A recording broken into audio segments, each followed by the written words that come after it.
Hello, नमस्कार किसान साथियों। मेरा नाम दलबीर है और मेरे इस यूट्यूब चैनल में आपका स्वागत है। मेरे इस यूट्यूब चैनल का नाम इंडियन टेक्निकल फार्मिंग है और आज मैं आपके लिए एक खेती से जुड़ी नई वीडियो लेकर आया हूं। इस वीडियो में आज मैं आपको बताता हूं कि ग्वार की खेती किस तरीके से करें जिससे हमें ज़्यादा से ज़्यादा इनकम प्राप्त हो। ग्वार की खेती के लिए उपयुक्त समय कौन सा है, ग्वार की खेती के लिए फसल चक्र अपनाना क्यों जरूरी है, ग्वार की खेती के लिए कौन सा बीज का चुनाव करें, कौन कौन सी इसकी उन्नत किस्में हैं, किस तरह में बीज का उपचार करना है और इसके लिए हमें बीज की मात्रा की कितनी जरूरत पड़ेगी।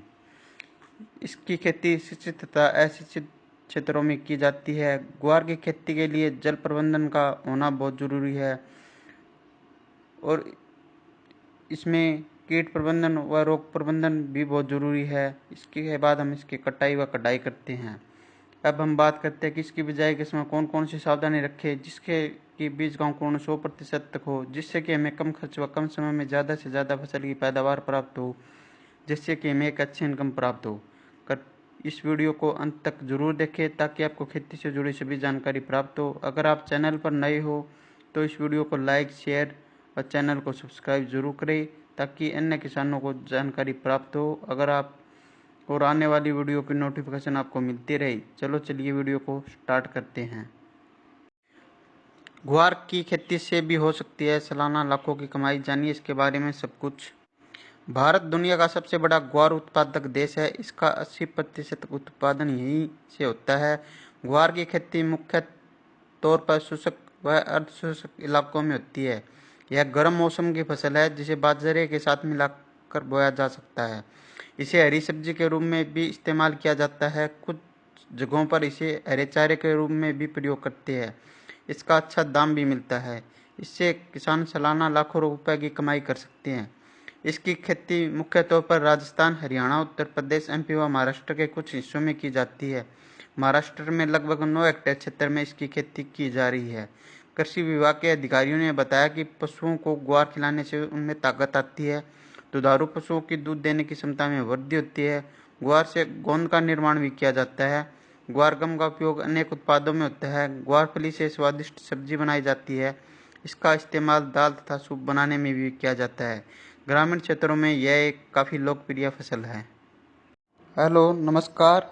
मेरे इस यूट्यूब चैनल में स्वागत है। मेरे इस यूट्यूब चैनल का नाम इंडियन टेक्निकल फार्मिंग है।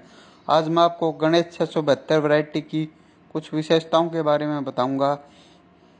गणेश 672 वैरायटी की पैदावार सबसे अच्छी होती है। यह ग्वार बिल्कुल वाइट रंग का होता है।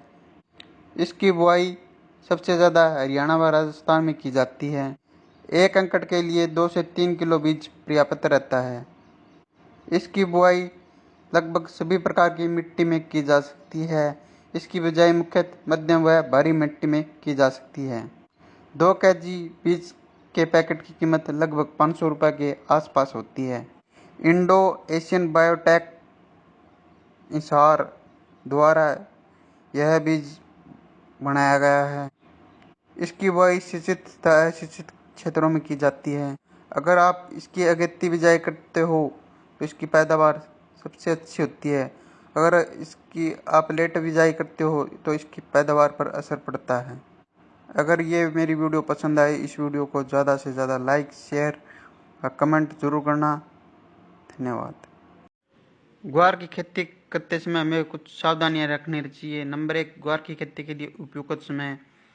नंबर 2, खेत का चुनाव। नंबर 3, मिट्टी की जांच। नंबर 4, पानी की जांच। नंबर 5, ग्वार की खेती के लिए भूमि। नंबर 6, ग्वार की खेती के लिए जलवायु। नंबर 7, खेत की तैयारी। नंबर 8, फसल पद्धति या फसल चक्कर।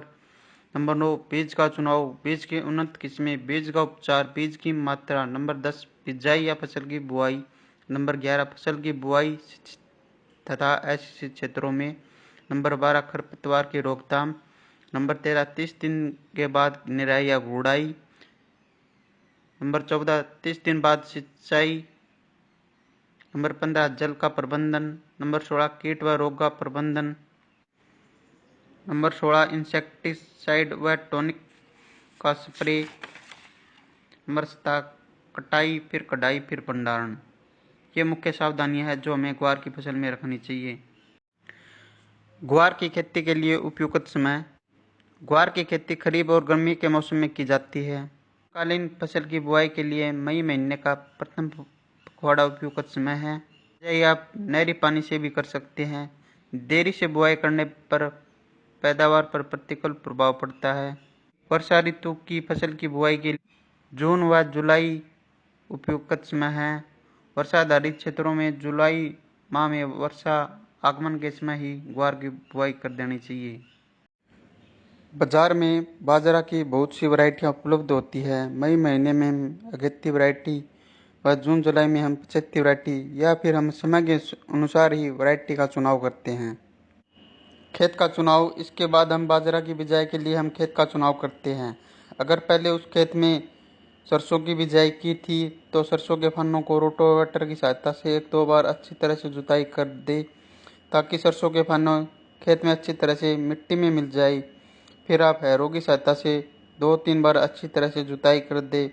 फिर आप लेज लेवलर की सहायता से खेत को समतल कर दे। अगर खेत पिरानी है तो आप रोटावेटर की सहायता से 2-3 बार जुताई कर दे। फिर आप हैरों की सहायता से उसकी 1-2 बार अच्छी तरह से जुताई कर दे या फिर आप कल्टीवेटर की सहायता से एक गहरी जुताई कर दे। अगर खेत नहरी है तो उस खेत को लेजर लेवलर की सहायता से समतल कर दे ताकि खेत की सिंचाई अच्छी तरीके से हो जाए। मिट्टी की जांच, सबसे पहले अपने खेत की मिट्टी की जांच करवा ले जिससे हमें यह पता चल जाता है कि यह मिट्टी में कौन कौन से पोषक तत्वों की कमी है और खेत की मिट्टी किन किन फसलों के लिए उपयुक्त है और इस मिट्टी में कौन कौन सी फसलें उगाई जा सकती है जैसे गेहूँ, चना, अरहर, सरसों, राया, बरसीन, गन्ना, आलू, मक्का, बाजरा, कपास। मिट्टी की जांच से हमें यह पता चल जाता है कि इस मिट्टी का पीएच मान कितना है और इसमें कौन कौन सी फसलें उगाई जा सकती हैं। पानी की जांच, अगर आप फसल की बिजाई के लिए नहरी पानी का इस्तेमाल करते हैं तो यह सभी प्रकार की फसलों के लिए अच्छा है और इसमें बीज का अंकुरण 100% हो जाता है। अगर आप ट्यूबवेल के पानी से फसलों की बिजाई करते हैं तो आप सबसे पहले ट्यूबवेल के पानी की जांच करवा लें। अगर ट्यूबवेल का पानी पीने में मीठा है तो इसमें पानी का पीपीएम ज़्यादा हो सकता है और बीज अंकुरण के समय यह एक समस्या बन जाता है। अगर पानी का पीपीएम 1000 से कम है तो यह सभी प्रकार की फसलों के लिए अच्छा है और इसमें बीज का अंकुरण 100% हो जाता है। अगर पानी का पीपीएम 1000 से ज़्यादा है तो इसमें बीज का अंकुरण सही तरीके से नहीं हो पाता है, इसलिए पानी की जांच करवाना बहुत ज़रूरी है। ग्वार की फसल में हमें ट्यूबवेल के पानी का इस्तेमाल नहीं करना चाहिए क्योंकि इससे ग्वार की फसल अच्छी नहीं होती है। अगर सिंचाई के लिए जरूरत पड़े तो हमें नहरी पानी का ही इस्तेमाल करना चाहिए। खेत की तैयारी व गोबर की खाद, अगर आप खेत में गोबर की खाद का इस्तेमाल करते हैं तो 8 से 10 टोली 1 एकड़ के लिए पर्याप्त रहती है। गोबर की खाद जमीन में अच्छी तरह बिखेर कर जमीन को समतल कर देना चाहिए। ग्वार की खेती के लिए भूमि, ग्वार की खेती के लिए उचित जल निकास वाली दोमट व बलुई दोमट मिट्टी सर्वोत्तम रहती है। यह फसल सिंचित व असिंचित दोनों क्षेत्रों में सफलतापूर्वक उगाई जा सकती है। हल्की क्षारीय व लवणीय भूमि जिसका पीएच मान 7.5 से 8.5 तक हो, वहीं पर ग्वार की खेती आसानी से की जा सकती है। ग्वार के लिए एक जुताई मिट्टी पलटने वाले हल या डिस्क हैरो से क्रॉस जुताई कर पट्टा लगा देना चाहिए। इसके उपरांत एक कल्टीवेटर से जुताई पर्याप्त रहता है जिसमें मृदा नमी संरक्षित रहे। जुलाई जून के द्वितीय पखवाड़े में ही करनी चाहिए। इस प्रकार तैयार खेत में खरपतवार कम पनपते हैं।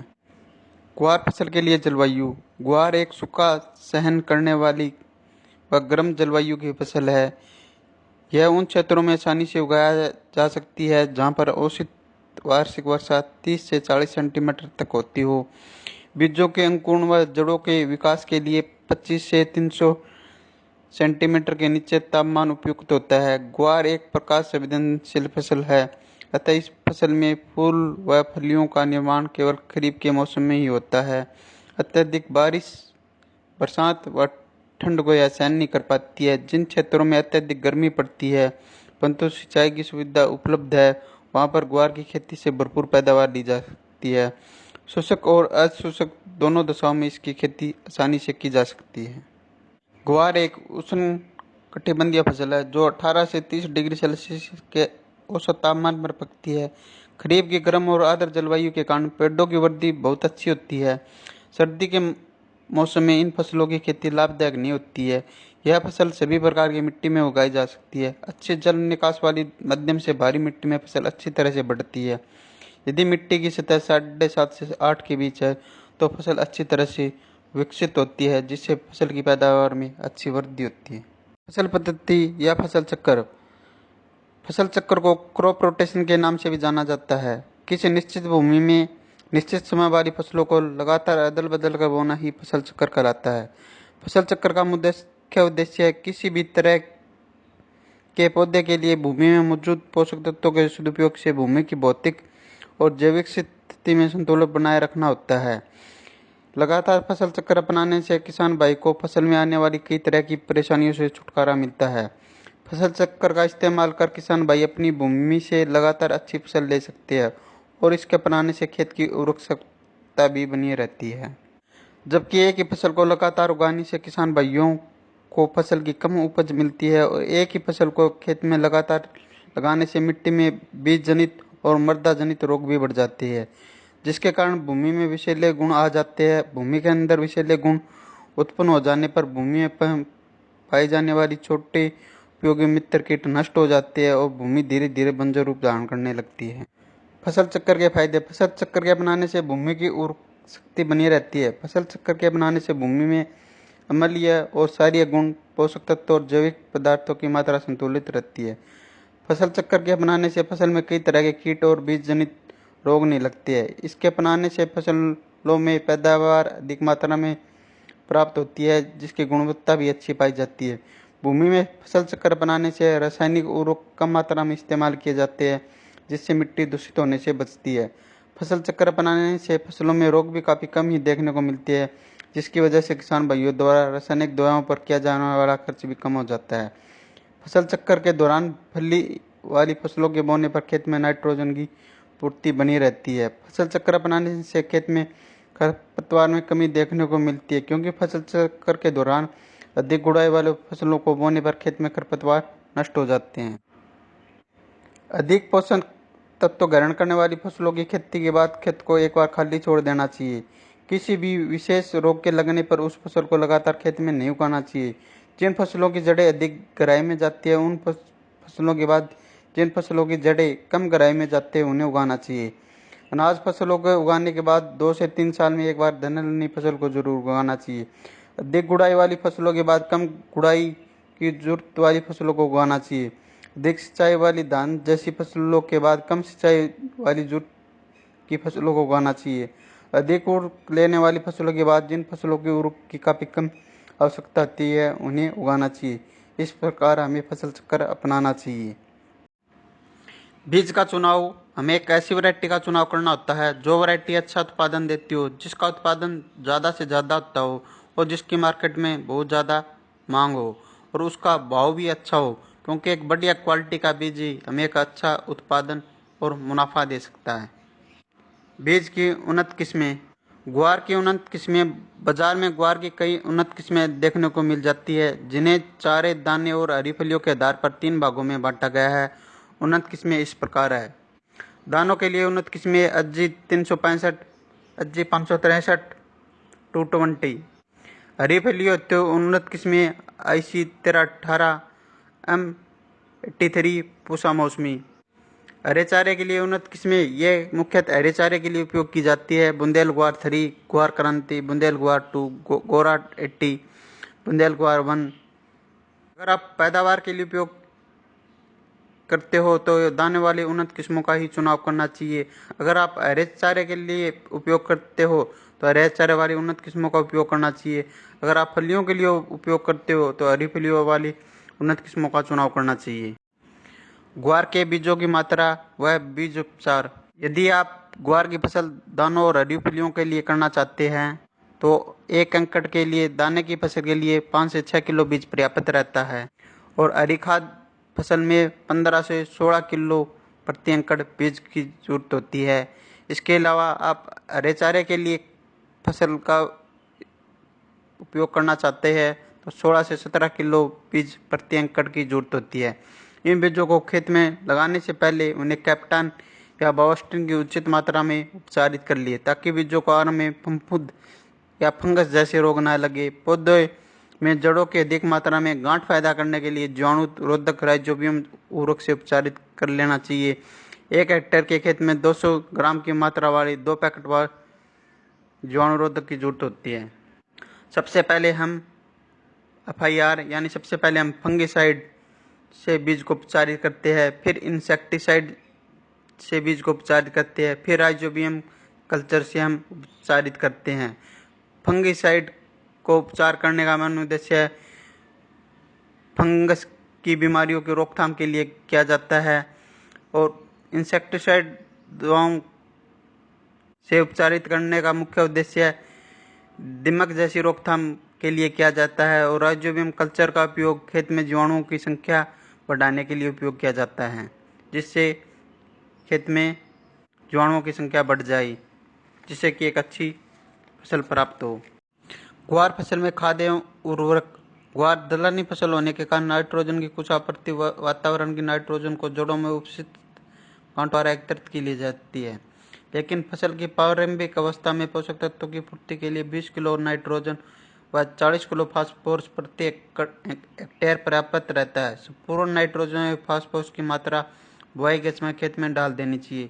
इसके अतिरिक्त ग्वार की बिजाई को बुआई से पहले राइजोबियम कल्चर की 600 ग्राम मात्रा को 1 लीटर पानी व 250 ग्राम गुड़ के घोल में 15 किलोग्राम बीज को उपचारित कर छाया में सुखाकर बोना लाभदायक रहता है। खेत की तैयारी के समय 5 टन गोबर या कंपोस्ट खाद या 2-3 वर्ष में एक बार अवश्य प्रयोग से पहले मिट्टी की जांच करवा लेनी चाहिए। ग्वार की बुआई की विधि। अधिक पैदावार के लिए ग्वार की बुआई हमेशा पंक्तियों में करें। बुआई हल्के कुंडों में अथवा सीड ड्रिल की सहायता से करें। कुंडों में पौधों की जड़ों के पास वर्षा जल से भी अधिक संग्रहित होता है, जिससे पैदावार अधिक मिलती है और फसल की देखभाल करने में भी आसानी रहती है। ग्वार की बुआई पंक्ति से पंक्ति की दूरी 45 से 50 सेंटीमीटर तथा पौधे से पौधे की दूरी 10 से 15 सेंटीमीटर करनी चाहिए। गहराई 4 से 5 सेंटीमीटर पर करनी चाहिए। बुआई के समय भूमि में पर्याप्त मात्रा में नमी होनी चाहिए, जिससे बीज का जमाव शीघ्र व पर्याप्त मात्रा में हो सके।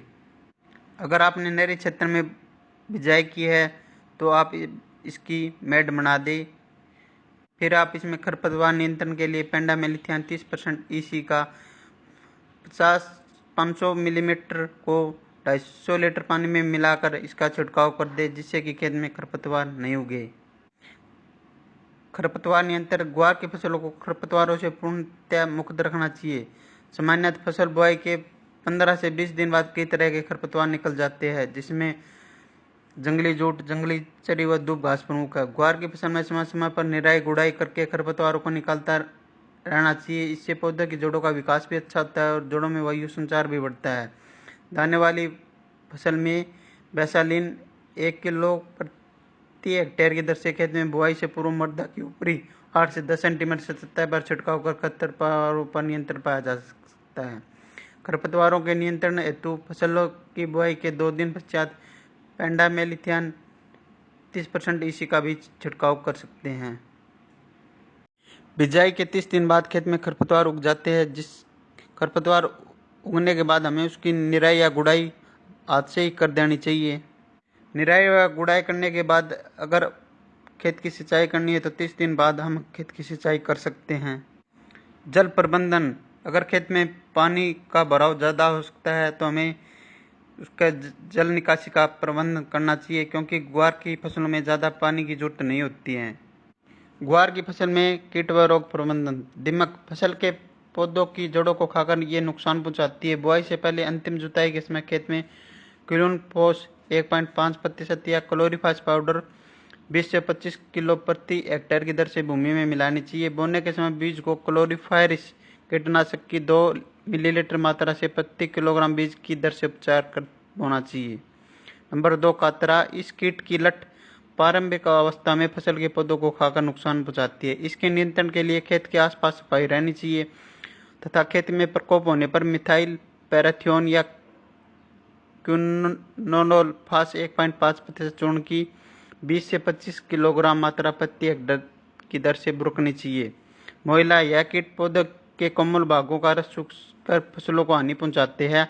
इसके नियंत्रण हेतु मोनोक्रोटोफास आधा लीटर मात्रा को 500 लीटर पानी के घोल में मिलाकर छिड़काव कर देना चाहिए। सफेद मक्खी एवं एरातिल्ला, इन कीटों के नियंत्रण के लिए ट्राइजोफोस या मेलाथियान की 1 लीटर मात्रा को पानी में घोल बनाकर प्रति हेक्टेयर की दर से छिड़काव करना चाहिए। बैक्टीरियल ब्लाइट, यह ग्वार की बहुत हानिकारक बीमारी है। इस बीमारी के ऊपर गोल आकार के धब्बे बनते हैं। इस बीमारी के नियंत्रण हेतु रोगरोधी किस्मों का उगाना चाहिए। बीज को 2 ग्राम स्ट्रेप्टोसाइक्लिन से प्रति किलो बीज की दर से उपचारित कर बोना चाहिए। छाछिया, इस रोग के कारण पौधे के ऊपर सफेद रंग के पाउडर का आवरण बन जाता है। इस रोग के नियंत्रण हेतु 25 किलोग्राम गंधक चूर्ण या 1 लीटर कैराथीन को 500 लीटर पानी में घोल बनाकर प्रति हेक्टेयर की दर से छिड़काव करना चाहिए। जड़ गलन, यह बीमारी भूमि में पैदा हुई फफूंद के कारण फैलती है। इस बीमारी के कारण पौधे अचानक मर जाते हैं। इस बीमारी की रोकथाम के लिए बीज को 3 ग्राम थायरियम या मैनकोजोब की 2.5 ग्राम प्रति किलो बीज की दर से उपचारित कर बोना चाहिए। बुआई के 30 से 40 दिनों बाद खेत में फुटाव, बढ़वार और फूलों की संख्या में जबरदस्त वृद्धि करने के लिए हमें प्लानोफिक्स व कल्टार जैसे टॉनिक का इस्तेमाल करना चाहिए। इसका उपयोग करने से फूलों की संख्या में जबरदस्त वृद्धि होती है, फलियों की संख्या ज़्यादा से ज़्यादा बनती है, फूल झड़ते नहीं है।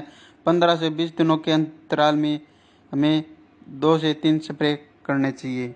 चिप्पा व एरातिल्ला की रोकथाम के लिए हम मोनोक्रोटोफास या इमिडाक्लोप्रिड या टाटा का आसाटाप जैसी दवाइयों का छिड़काव करना चाहिए। अन्य कीट व रोग की रोकथाम के लिए आप अपने नज़दीकी डॉक्टर से भी संपर्क कर सकते हैं। इसके बाद जैसे ही पैदावार या फसल की कटाई शुरू हो, इसके बाद हमें इस फसल की कटाई कर लेनी चाहिए। इसके बाद हम इसकी धूप में सुखा लेना चाहिए। इसके बाद हमें इसकी कढ़ाई कर लेनी चाहिए। कढ़ाई करने के बाद हमें इस फसल का भंडारण कर देना चाहिए। अगर आपको ये मेरी वीडियो पसंद आए तो इस वीडियो को ज़्यादा से ज़्यादा लाइक, शेयर व इंडियन टेक्निकल फार्मिंग को सब्सक्राइब करें। धन्यवाद।